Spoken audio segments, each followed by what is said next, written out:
अली हसन नकवी ने सवाल किया, मिर्ज़ा सवाल को गौर कर लें, मिर्ज़ा जी इसका जवाब देने के लिए बैठे हैं।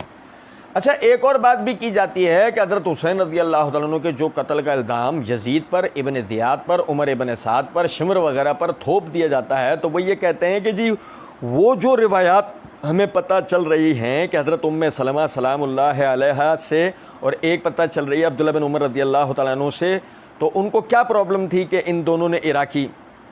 अब मिर्ज़ा जी ने बात काट के कहा, हाँ ये बात ठीक, सवाल ज़हन में रहेगा अली हसन नकवी का, ठीक है। अब मिर्ज़ा जी कहते हैं हाँ ये बात ठीक है, उम्मे सलमा ने भी कहा कि मुस्नद अहमद में कि इराकियों पर लानत। सही बुखारी में हज़रत इब्न उमर ने कहा कि इन इराकियों ने मच्छर और मक्खी का मसला पूछा है, उन्होंने तो नबी सल्लल्लाहु अलैहि वसल्लम के बेटे को शहीद कर दिया, जिनके बारे में मैंने सुना था कि वो अल्लाह के नबी के दो फूल हैं इस दुनिया में। उनसे इससे एक बात तो क्लियर हुई कि अब्दुल्ला बिन उमर को हज़रत हुसैन से कोई बुग़्ज़ नहीं था, वरना उनके मरने के बाद ये बात ना सुनाते, उनसे मोहब्बत करते थे। अच्छा, और बहुत बड़ी हदीस सुना दी उन्होंने, इराकियों पर उन्होंने लानत की। अब इनसे पूछे कि इराकियों पर जो लानत की, आपको कोई इल्हाम हुआ है कि ये इराकियों पे इब्न ज़ियाद वाले जो इराकी थे उन पर लानत की है, या जो शिया ने अली के ऊपर लानत की है? ये मैंने पूरा यहाँ तक जो पढ़ के बताया ना, वो सिर्फ ये बताने के लिए कि रस्सियाँ फेंक दी गई, रस्सियाँ फेंक दी गई हैं। अब समझें ज़रा इस बात। उम्मे सलमा वाली रिवायत के लिए मिर्ज़ा जी ने कहा हाँ ये ठीक है, उम्मे सलमा ने भी कहा मुस्नद अहमद में इराकियों पर लानत। उसके बाद मिर्ज़ा जी अब्दुल्ला बिन उमर रज़ियल्लाहु अन्हु वाली रिवायत को बयान करके और अब अब्दुल्ला बिन उमर रज़ियल्लाहु अन्हु वाली रिवायत पर ही तबसरा करने बैठ गए। ऐसा क्यों हुआ वो समझिएगा ज़रा बात। ये मेरे हाथ में मुस्नद अहमद है, इसकी जिल्द नंबर 12 का सफ़ा नंबर 53, हदीस नंबर है 27,085। मैं अरबी इबारत पढ़ूंगा ताकि कोई इबहाम न रहे। काला समय तो उम्मे सलमा ज़ौजन नबी सल्लल्लाहु अलैहि वसल्लम, और मैंने सुना कि उम्मे सलमा यानी शाहर बिन हुशब कहते हैं कि मैंने सुना उम्मे सलमा नबी सल्लल्लाहु अलैहि वसल्लम की ज़ौजा, वो फरमाती हैं हीन जा नायुल हुसैन इब्न अली, कि जब उनके पास हुसैन इब्न अली रज़ी अल्लाह ताला अन्हुमा की शहादत की खबर पहुंची, लानत अहल इराक फ़कालत कतलूहु कतलहुमुल्लाह, उन्होंने लानत की अहले इराक पर और फरमाया कि ये इन लोगों ने सैयदना हुसैन को शहीद किया। कतलहुमुल्लाह गर्रुहु गर्रुहु व ज़ल्लूहु, अल्लाह इन्हें कत्ल करे कि इन्होंने सैयदना हुसैन रज़ी अल्लाह ताला अन्हुमा को धोखा दिया, उन्हें फिसलाने की कोशिश की। गर्रुहु व ज़ल्लूहु, उन्हें धोखा दिया इन किन्होंने। लानत अहल इराक, ये अहले इराक कौन? वो जिन्होंने, वो बागी, वो खारजी, वो बलवाई जो सैयदना उस्मान की शहादत से चले आ रहे हैं। मैंने मार्फत सहाबा व अहले बैत सीरीज़ के अंदर सहाबा के बाहिमी इख्तिलाफात वाले मौजू में पूरी वजाहत के साथ उसको बयान किया, आप समझें। लानत अहल इराक, अल्लाह की लानत हो इन इराकियों के ऊपर। अब मेरी बात समझे, क्यों?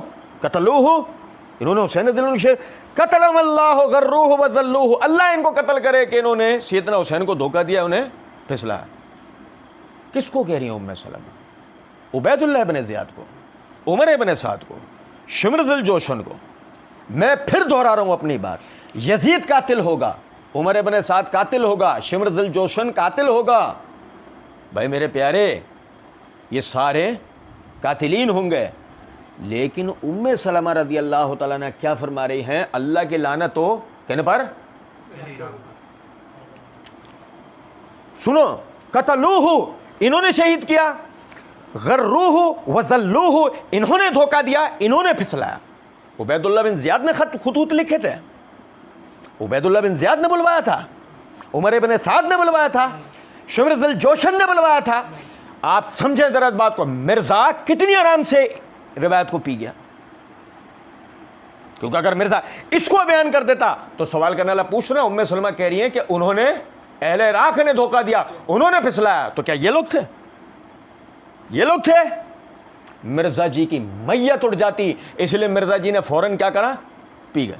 हाँ वो ठीक है, उम्मे सलमा ने लाने, ठीक, ऊपर ऊपर तक, वो सिर्फ आगे भी जो तबसरा करो ऊपर ऊपर की बात कर रहा हूँ, बाकी अरे बात अब मिर्ज़ा जी खुद क्या हुआ है, ये सब करके मिर्ज़ा जी क्या हो गए, सुने ज़रा मेरी बात।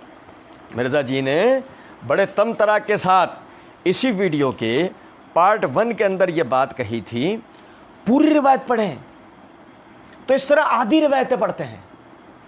कुछ बात आ रही है समझ में? नहीं। और इसी तरीके से मिर्ज़ा जी ने कहा था, ग़ुलाम मुस्तफ़ा ज़हीर साहब ने रिवायत आधी लिखी, आगे रावी का फ़हम बताएं ना, सल्फ़ का फ़हम। मेरे भाई, इल्म के मैदान में जज्बात तो नहीं होंगे ना, चीज़ें डिस्कस होंगे। मिर्ज़ा जी आपने की। मज़ीद सुने, कहते हैं कि तफसीर कुरान लेक्चर नंबर 312 सूरह हदीद की तफसीर करते हुए हमारे अहले सुन्नत में बरेलवी, देवबंदी, अहले हदीस तीनों के उलमा और बुजुर्ग 2 नंबरी करते हुए आधी हदीस बयान करते हैं। आधी हदीस बयान करना क्या है? मिर्ज़ा जी ने क्या किया? और फिर सुने, कहते हैं कि तो आधी रिवायतें क्यों पेश करते हैं? तो पूरी रिवायत बताएं ना, आधी रिवायतें बयान करके तो इस किस्म का अपना ढोंग रचाने की कोशिश करते हैं। ये है बात सारी कि मिर्ज़ा जी ने आधी रिवायतें बयान करके 2 नंबरी की, और मिर्ज़ा जी ने आधी रिवायत बयान करके अपना ढोंग, कौन सा ढोंग कि कातिलीन कौन है? अहले इराक। मेरे बाप दादाओं को कुछ मत कह देना, मेरे बाप दादाओं को कुछ मत कहना, सवाल ही नहीं। कहते हैं सही बुखारी में हज़रत इब्न उमर ने कहा कि इन इराकियों ने मच्छर और मक्खी का मसला पूछा, उन्होंने तो नबी सल्लल्लाहु अलैहि वसल्लम के बेटे को शहीद कर दिया, इनके बारे में मैंने सुना था कि अल्लाह के नबी के 2 फूल हैं इस दुनिया में। इससे एक बात तो क्लियर हुई कि अब्दुल्ला बिन उमर को हज़रत हुसैन से कोई बग़्ज़ नहीं था, वरना उनके मरने के बाद ये बात ना सुनाती। अच्छा, अभी सुनिएगा ज़रा बात।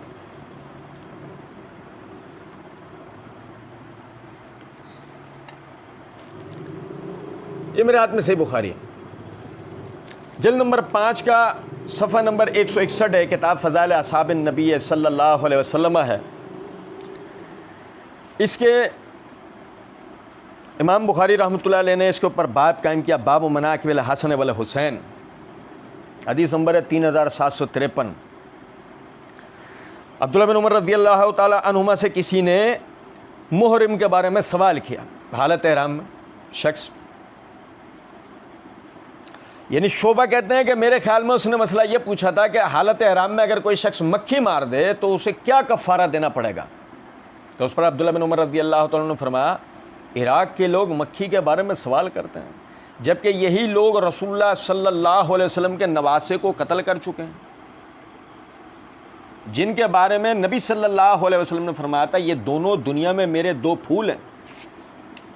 आप समझे? फ़कालु अहल इराक़, मैंने सहाबी किसे कहते हैं इस उन्वान के तहत आपको लफ्ज़ अहल के मायने समझाए थे। अहल इराक़ के मायने इराक़ वाले हैं। उबैदुल्लाह बिन ज़ियाद इराक़ में रहता था, उमर इब्न साद इराक़ में रहता था। आप समझो सर क्या मक्कारी है। तो अब्दुल्लाह बिन उमर रज़ियल्लाहु ताला अन्हु कहते हैं इन अहल इराक़ ने, इराक़ के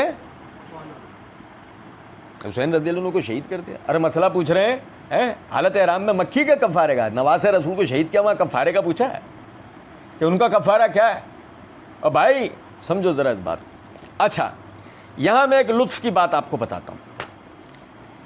क्या है, मिर्ज़ा जी ने पीछे एक मसले का बयान करते हुए ना, मिर्ज़ा जी ने वहाँ एक बात की, सही बुखारी की एक रिवायत पर बात करते हैं। मिर्ज़ा जी कहते हैं इसके नीचे आप ज़रा दाऊद राज इन सब लोगों की शरह पढ़ें, इब्न हजर अस्कलानी वगैरह की। मैं अमूमन एक बात कहा करता हूँ, मिर्ज़ा जी एक ऐसा खुदगर्ज धोखेबाज है कि आप समझें, जहाँ अपना मसला उनका शेख ज़ुबैर से पूरा हो रहा हो वहाँ शेख ज़ुबैर की तारीफ़ों के पुल, जहाँ अल्लामा अलबानी से मसला पूरा हो वहाँ अल्लामा अलबानी, जहाँ इब्न हजर हो वह इब्न हजर, जहाँ ज़हाबी हो वहाँ ज़हाबी, जहाँ हाकिम हो वहाँ हाकिम, जहाँ नसाई हो वहाँ नसाई। लेकिन अगर ये खिलाफ आ जाएँ तो फिर ये सारे मुहद्दिसीन नासबी भी बन जाते हैं, फिर इमाम अबू दाऊद रिवायतों में नाम छुपाने वाले भी बन जाते हैं, फिर शेख ज़ुबैर धौंस से रिवायात को ज़ईफ़ साबित करने वाले भी बन जाते हैं। कुछ बात आप मेरी समझ रहे हैं नहीं? मिर्ज़ा जी ने एक पीछे हम पढ़ के हैं, मिर्ज़ा जी ने कहा एक रिवायत पे बात करते हुए कि इसके नीचे आप ज़रा दाऊद रास इन सब लोगों की शरह पढ़ें। और हमें मिर्ज़ा जी अब्दुल्ला बिन उमर रज़ियल्लाहु अन्हु वाली रिवायत में क्या बोल रहे हैं, ये इनको क्या इल्हाम आता है कि अहले इराक से मुराद उबैदुल्लाह बिन ज़ियाद वाले थे या शियाने अली थे। सुन्नत रहा, ये मैंने हवाला आपको पूरा बताया। अब ज़रा देखें, मिर्ज़ा जी ने जो मशवरा में दिया था ना, मैंने यहाँ भी इसके ऊपर अमल किया। ये देखें, दाऊद राज साहब नीचे कहते हैं मसला पूछने वाला एक कूफी था, मसला पूछने वाला एक कूफी था जिन्होंने हज़रत हुसैन रज़ियल्लाहु तआला अन्हु को शहीद किया था। उसी दिन से मिसाल हो गई, अल कूफी ला यूफी, यानी कूफे वाले वफादार नहीं होते। चीयर्स। समझे या नहीं कि बाकायदा अगर आपने हमें वहां पढ़ने के लिए कहा तो मिर्जा जी यहां आपका नजर का चश्मा कहीं गिर गया था क्या? यहां भी तो देख लेते ना, यहां उबैदुल्लाह बिन ज़ियाद का या उमर इब्न साद का दाऊद राज ने जिक्र किया, साफ बताया शहीद करने वाले कूफी थे। वहीं से तो ये मिसाल हुई है कि कूफियों में वफा नहीं होती। सुने जरा बात, कहते हैं कि इससे एक बात तो क्लियर हुई कि अब्दुल्ला बिन उमर को हज़रत हुसैन से कोई बोझ नहीं था, वरना उनके मरने के बाद ये बात ना सुनाते, इनसे मोहब्बत करते थे। अच्छा, समझ रहे हैं कि बाज़ लोगों को तो सांप नज़र आना शुरू हो जाएंगे फ़ौरन, ठीक है, जबकि है क्या मिर्ज़ा जी का इज़ार बंद। सुने जरा बात, कहते हैं इसी वीडियो के पार्ट 1 में देखो फ्रॉड करते हैं, लोगों को सही बात बताएं, मतलब झूठी वकालत तो ना करें, सच्ची वकालत करें। वकालत सच्ची करो, झूठी ना करो। और मिर्ज़ा जी मेरा मोस्ट फेवरेट पार्ट 1 का, मिर्ज़ा जी कहते हैं अब मेरा एक मुंसिफ मिजाज आदमी की हैसियत से कि मेरी जिम्मेदारी है कि मैं हक बात लोगों तक पहुंचाऊं। मिर्ज़ा जी क्या पहुंचाएंगे? मिर्ज़ा जी हक बात पहुंचाएंगे, यकीन करो। अच्छा, सैयदना हुसैन से किसको बोगस था?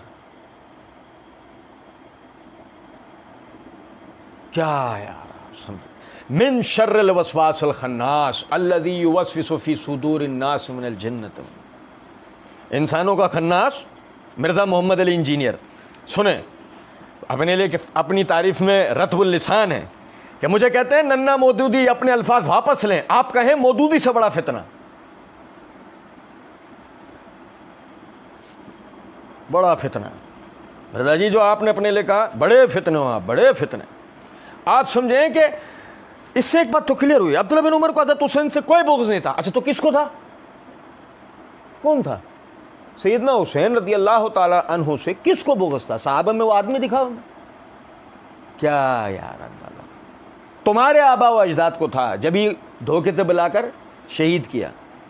अच्छा सुने, कहते हैं अच्छा, और बहुत बड़ी हदीस सुना दी उन्होंने कि इराकियों पर उन्होंने लानत की। अब इनसे पूछे कि इराकियों पर जो लानत की, आपको कोई इल्हाम हुआ है कि इराकियों पे इब्न ज़ियाद वाले जो इराकी थे उन पर लानत की है, जो है शिया ने अली के ऊपर लानत की है? अच्छा मिर्ज़ा जी हमें तो इल्हाम नहीं हुआ। हम मिर्ज़ा जी कहीं तुम पर भी टेची टेची तो नहीं उतर रहा? नहीं समझे? मिर्ज़ा कादियानी है ना, उसने अपने बारे में लिखा है कि मेरे ऊपर जो फरिश्ता इल्हाम लेके उतरता है वह चाइनीज़ में इल्हाम करता है और उसका नाम क्या है? टेची टेची।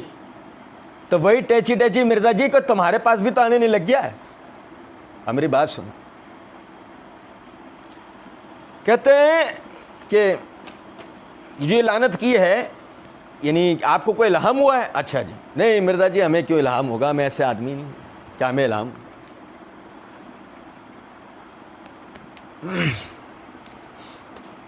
मिर्ज़ा जी कहते हैं कि पार्ट 1 में तबरी खोले ना, जो पहला मुफस्सिर भी है, मुअर्रिख भी है, बड़े मुअर्रिखीन में से इमाम तबरी और ऐसे इब्न कसीर।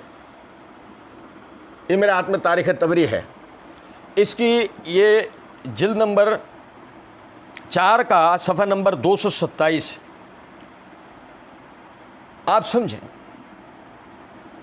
सैयदना हुसैन इब्न अली रज़ियल्लाहु ताला अन्हुमा के बारे में कि आप, यानी कि ये रिवायत आती है कि वो जब कूफा पहुँचे और उन्हें वहाँ पर मुस्लिम नकील की शहादत वगैरह के बाद वो जब कूफा पहुँचते हैं और वो वहाँ उनको पता लगता है कि अहले कूफा तो वो जो है वो गद्दारी कर गए।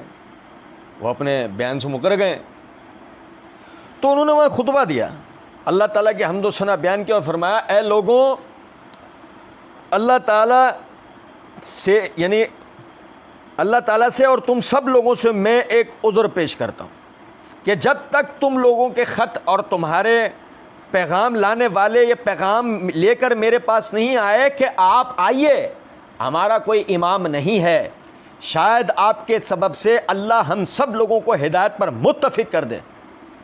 देखो ये जुमला में शायद रखना, शायद आपके सबब से अल्लाह हम सबको हिदायत पर मुत्तफ़िक कर दे। ये वो जगह है जो मैं कहता हूँ सैयदना हुसैन अपने बड़े भाई सैयदना हसन की सुन्नत पर अमल करने के लिए कूफे जा रहे थे, और मैं बताऊँगा आगे वो सुन्नत क्या है इंशाअल्लाह। सुने ज़रा बात को कि अल्लाह ताला और तुम सब लोगों से मैं ये उज़्र पेश करता हूँ, जब तक तुम लोगों के ख़त और तुम्हारे पैगाम लाने वाले ये पैगाम मुझ तक लेकर नहीं आए थे कि आप आए, हमारा कोई इमाम नहीं, शायद आपके सबब से अल्लाह ताला हम सब लोगों को हिदायत पर मुत्तफ़िक कर दे, उस वक्त तक मैं तुम्हारे पास नहीं आया था। अब अगर तुम उसी अपने कॉल पर हो तो लो मैं तुम्हारे पास आ गया हूँ, तुम मुझसे अहद व पैमान कर लो, जिस पर मुझे इत्मीनान हो जाए तो मैं तुम्हारे शहर चलूं, और अगर ऐसा नहीं करते और मेरा आना तुमको पसंद नहीं तो जहाँ से मैं आया हूँ मैं वापस चला जाता हूँ। ये सुनकर सब के सब खामोश, किसी ने कोई बात की नहीं। सुनेगा ज़रा बात। अच्छा, फिर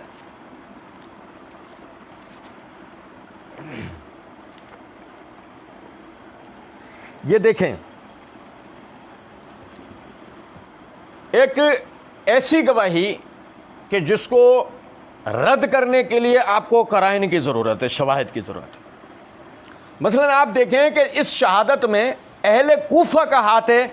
इसकी सबसे बड़ी दलील ये है कि बयान बोलने वाला ना शामी नहीं है, बोलने वाला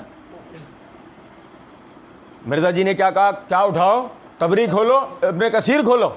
ये मेरे हाथ में तारीख़ इब्ने कसीर है, इसकी जिल्द नंबर 8 का सफ़र नंबर 1069 है। फरमाते हैं हुर कूफे के बड़े बहादुरों में से था, और उसके एक साथी ने उसे सैयदना हुसैन रज़ियल्लाहु अन्हु की तरफ जाने पर मलामत की, तो उसने जवाब में कहा, अल्लाह की कसम मैं अपने नफ्स को जन्नत और जहन्नम के दरमियान इख्तियार दे रहा हूँ, और अल्लाह की कसम मैं जन्नत के सिवा किसी चीज़ को इख्तियार नहीं करूँगा, ख्वाह मुझे टुकड़े टुकड़े कर दिया जाए और जला दिया जाए। फिर वो अपने घोड़े को चलाकर सैयदना हुसैन रज़ियल्लाहु तआला अन्हु के साथ जा मिला और आपसे माज़रत की, जैसे कि पहले बयान हो चुका है। फिर उसने कहा, फिर किसने कहा, कौन है, ए अहले कूफा, तुम्हारी माँ तुम्हें खो दे, ए उबैदुल्लाह बिन ज़ियाद तेरी माँ तुझे खो दे, ए उमर इब्ने साद तुझे तेरी माँ खो दे, ए शिमर ज़िलजोशन तुझे तेरी माँ, ए यजीद तुझे तेरी माँ खो दे। कहा है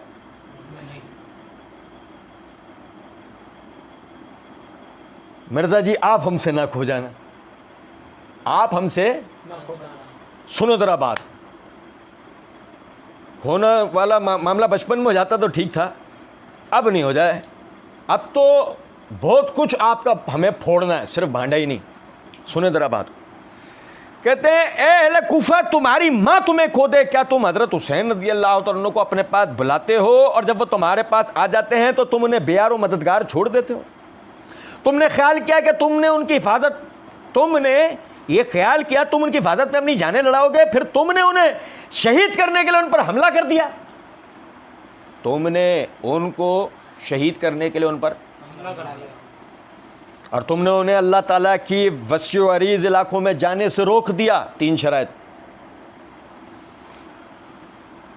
तुमने अल्लाह ताला के वसी व अरीज़ इलाके में जाने से रोक दिया, कि जिन इलाकों में जाने से नाउज़ु बिल्लाह सुम्मा अस्तग़फिरुल्लाह कुत्तों खंजीरों तक को रोका नहीं जाता, तुमने नवासा रसूल को रोकने की कोशिश की, और तुम उनको और दरियाए फुरात के रवां पानी के दरमियान हायल हो गए, हालांकि इससे चौपायों को भी पानी पीने से रोका जाता।